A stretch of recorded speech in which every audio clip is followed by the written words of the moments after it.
How did you come up with the character names? Well, I had a cousin named Carly, and she was a good person, really sweet, really nice. And I thought, well, I could put her in a bad guy role or something, and I was like, oh, that'd be funny to make her the villain of the story. But um, with Frank Cappa, I think there's a musician or somebody, and I misheard it, and that's what made me come up with that character.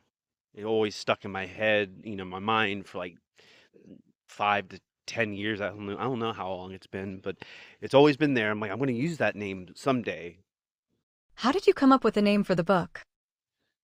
Well, there's a place nearby where I live that's a retro video game store, and I've always gone there, and I've always see the people, the owners, and everything, and even the girls influenced to be in my story. But he's a reporter, investigator, and stuff like that. Doing newspaper, and I was like, well, it's kind of like a game, so. I thought it'd be cool, like, because in the beginning he doesn't remember, so he's kind of lost. And then, the whole video game store and put that together, lost in the game, or lost in the game. Which character was the hardest or easiest to write and why? Well, the older you get, the more you meet people and you see different characters, and people inspire you to, you know, keep that character in your mind, and one day you'll use it in one of your stories. If you're inspired or influenced, you might be able to put them somewhere.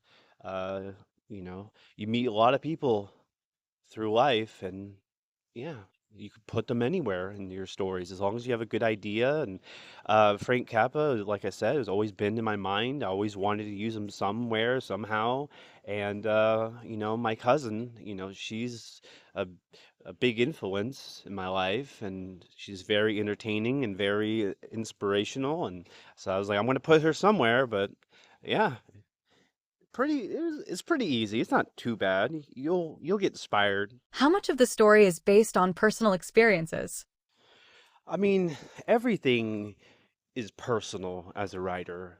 Um, you get inspired by a lot of things in life, and you get, if you're very creative, um, and you live long and you do a lot of things, and you just roll with it, imagine, think about what if or how it could happen, or um, why I don't know. It's just it's everything in my stories is a part of me and inspired by things that might have happened, or what if that happened, or how cool would that be. And um it's all part of you, you know or maybe one of your friends did something, and yeah, it's all part of my life. I'm sorry.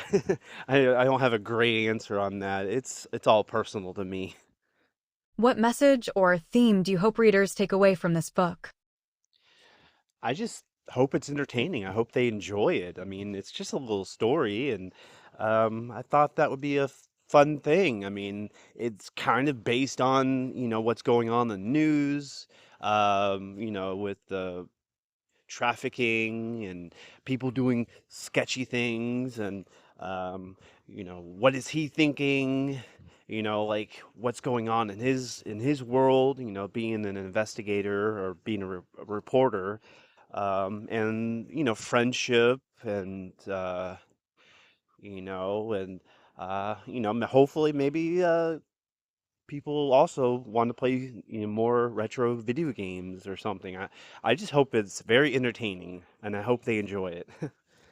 How long did it take you to write the book from start to finish? Well, it was always kind of bouncing around in my mind.